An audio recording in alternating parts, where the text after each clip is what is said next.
It's quite a daunting prospect, I would think, building a road across or building a tunnel through these mountains.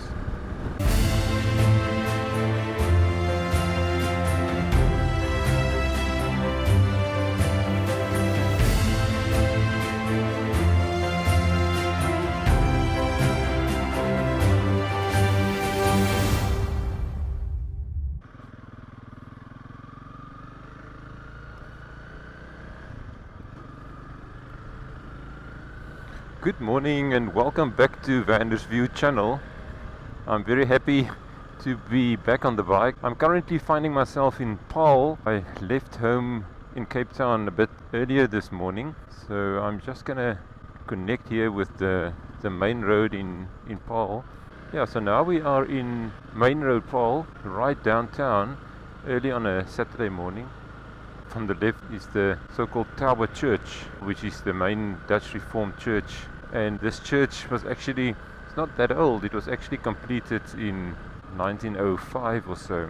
The trip that we're going to take today is leaving from Paarl and then crossing over to Ceres in two passes. The first one is the Toitskloof Pass, which is of course the alternative route. If you don't want to go through the tunnel on the N1, you drive the Toitskloof Pass. Here on the right is the town hall of Paarl. Paarl is very much a Dutch word. The name of Paarl was actually coined right since the early days. In 1657 already, this town was referred to as the Diamond and the Pearl, and the diamond part was later dropped. But it was named by the Dutch, and Paarl of course means pearl, and it was later then only called Paarl. And I think the interesting thing about Paarl is that in Afrikaans you pronounce it completely different. You of course talk about Paarl, and we also like to talk about you are in the Paarl, meaning you're in the Paarl. So it's just an interesting way to refer to this town.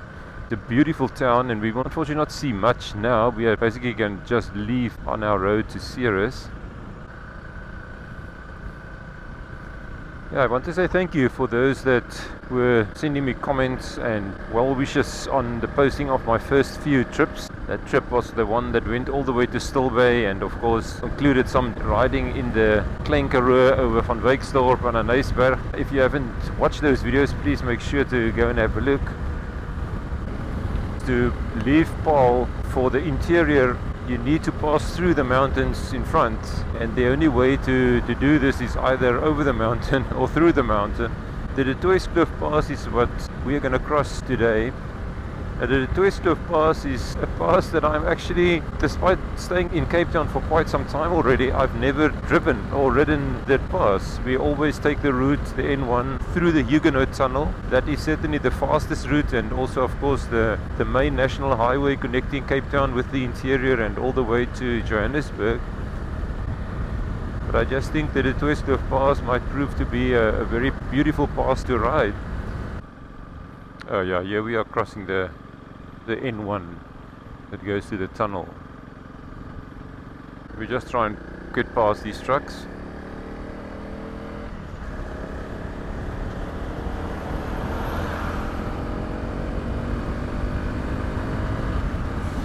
Might make for a bit more quicker riding.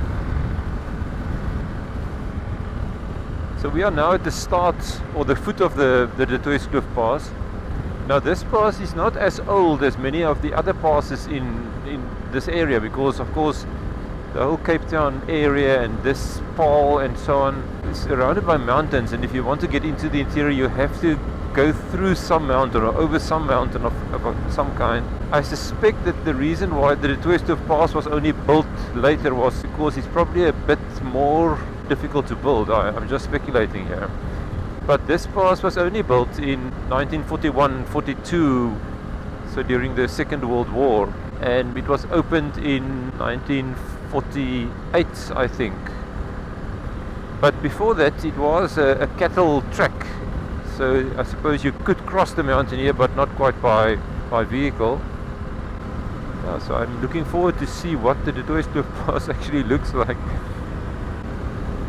Here you can see the bridge of the N1 leading to the tunnel. This bridge is actually quite infamous because there can be very strong winds here, and sometimes trucks and cars are blown straight off this bridge. So it's quite a serious situation. Yeah, but just look at this.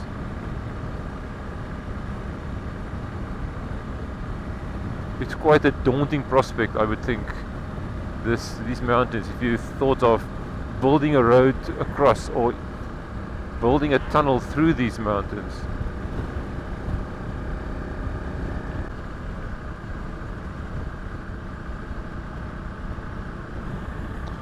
Yeah, so I think it's following the slopes of the mountain now, steadily going higher and higher. So on the road to Ceres today, there's going to be two important passes, and the first one is the Toitskloof Pass, which is of course already proving to be very beautiful. But the other one is the Michell's Pass, and that is the one that you need to cross right before you enter into Ceres. Now that one is a much older pass, and I will talk a bit more about it when we get to it. But there you can see all the way back to Paarl rock. The rounded part of that granite top of the mountain is what lends itself to the name of Paarl, because when the early people that came to explore this area, they saw that rock glistening in rainy conditions. I suppose it makes them think of a shiny pearl.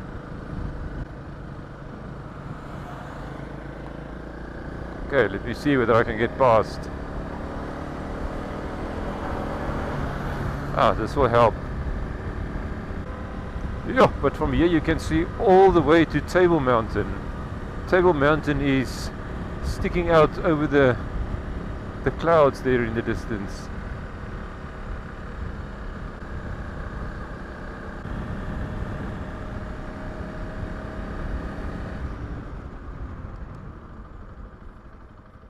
Just make a bit of a stop here, because this might be one of the better lookout points.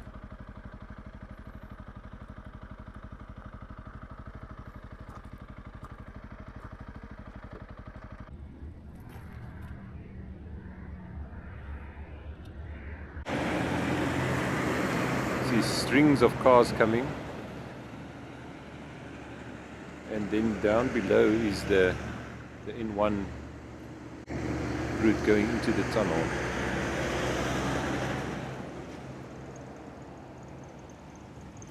Yeah, I don't think it's possible to view on the camera, but there is Table Mountain and Paarl rock in the distance.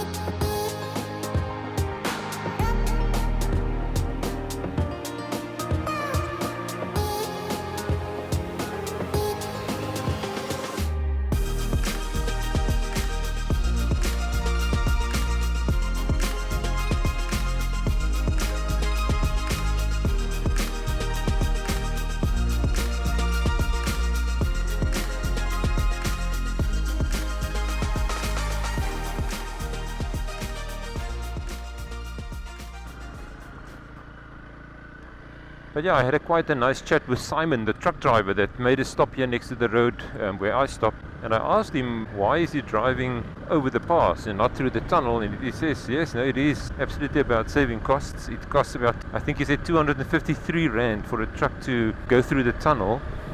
And so when the truck is empty, he goes over the pass and save a bit of money in that way. Yeah. The Toitskloof Pass, now crossing over the highest part and hitting the traffic a bit.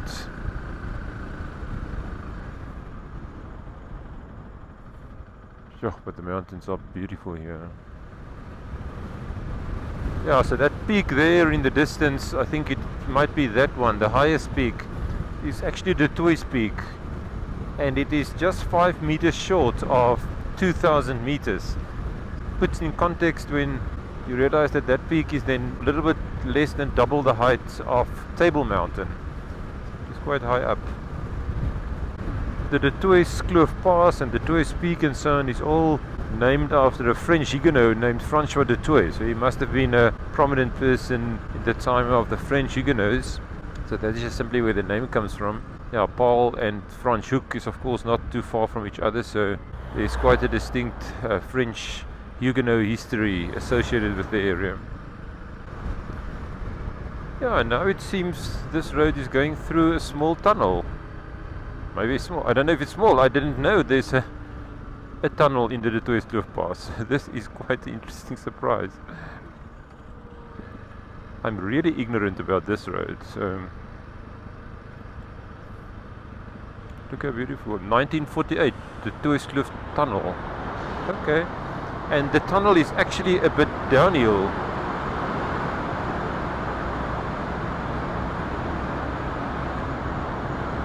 It's quite dark inside this tunnel, so might not be able to see much.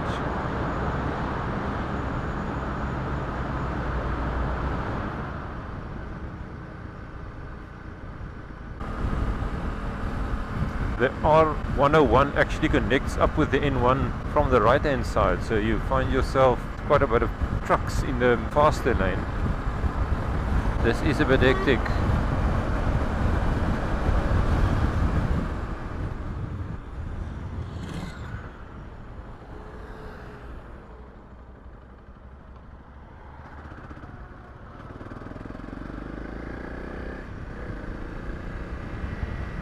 Okay, so after turn off from the N1, I'm now on the bit quieter R101 and looking forward to the next part of the trip that will take us now from this Rawsonville Worcester area to Ceres, and I will ride the Slanghoek Road, which should be a bit of a quieter road.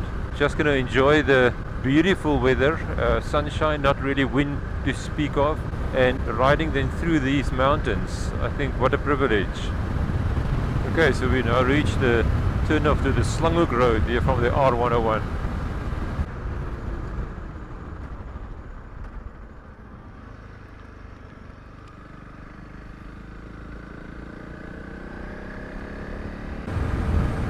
Yeah, so I see Slanghoek Road passes here next to the Houdini Spa, and crossing the N1 once again today. This is really a very pleasant ride. I've never ridden this road, so it's a bit of opportunity of exploration. So Slanghoek Road actually then goes through the Slanghoek Valley. Yeah, lots of vineyards here. The Slanghoek Valley is really extraordinarily beautiful. Yeah, the Slanghoek Valley Road is now going a bit downhill. This valley is just stretched out in front of us, and we need to cross through those mountains there to get to Ceres. We will now soon connect up with the R43, which is the main road between Worcester and Wolseley. But I must say, this Slanghoek Valley Road was really a joy to ride.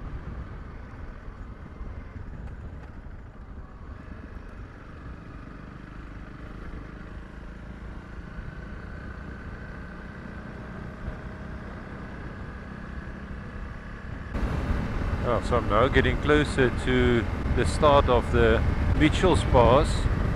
But to get to Ceres from this valley, the challenge of getting through these mountains has been one that was also really recognized 150 years or more ago. So the Michell Pass is interesting in that it is much older than the Toitskloof Pass that we just passed through. Okay, crossing over the Brede River and turning right here on the R46 to get to Ceres. So although I mentioned it before, I have not, in fact, had my coffee, and I cannot pass through Ceres without having coffee. So But yeah, let's first ride the beautiful Michell's Pass. It's only about 10 kilometers long, but it was already built in 1848 by Andrew Geddes Bain. Now, Andrew Geddes Bain built many famous passes. Of course, the most famous and oldest one is Toitskloof Pass, crossing over to Wellington from this side. But the Michell's Pass was an important one, I think, to construct, because this road was the main road from Cape Town to the interior before the Toitskloof Pass and the Huguenot Tunnel and so on was in existence. So it's an important road. 1848 it was built, and it was named after George Michell, who was the Surveyor General of the Cape of Good Hope. So of course, like all these passes, first it is just a dirt road. So this one was paved in 1938. So quite, what is it, almost 80 years after it was built.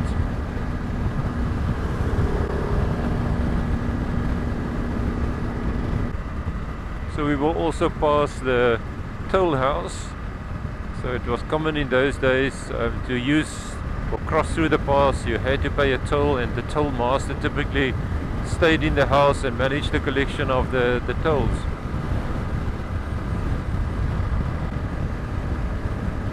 Now, it's obvious that this road is not passing through as high an altitude, for example, if you compare to the Toitskloof Pass, and also explains probably why it was then relatively possible or easier to build in the mid-1800s. The mountains are really beautiful, and you cannot help but get a feeling of extremely rugged terrain. It seems like it's the kind of place where you will struggle to just walk around.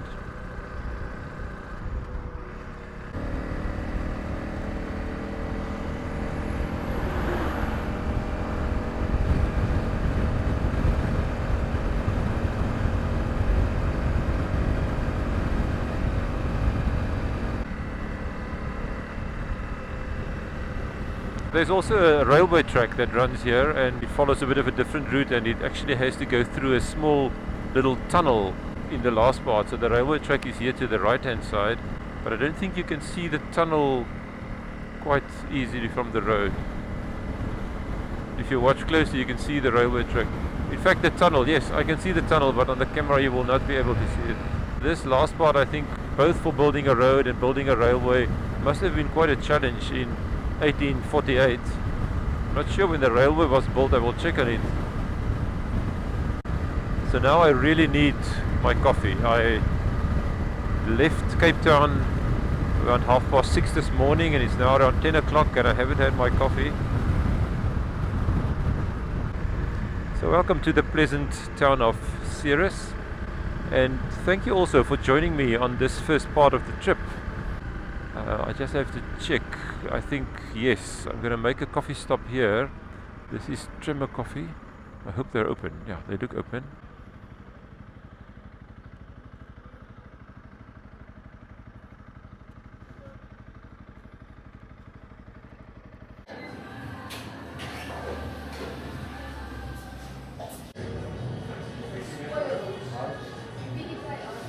Thanks once again for joining me on this trip from Paarl to Ceres. I hope you enjoyed the drive through the Toitskloof Pass and also through the Michell's Pass.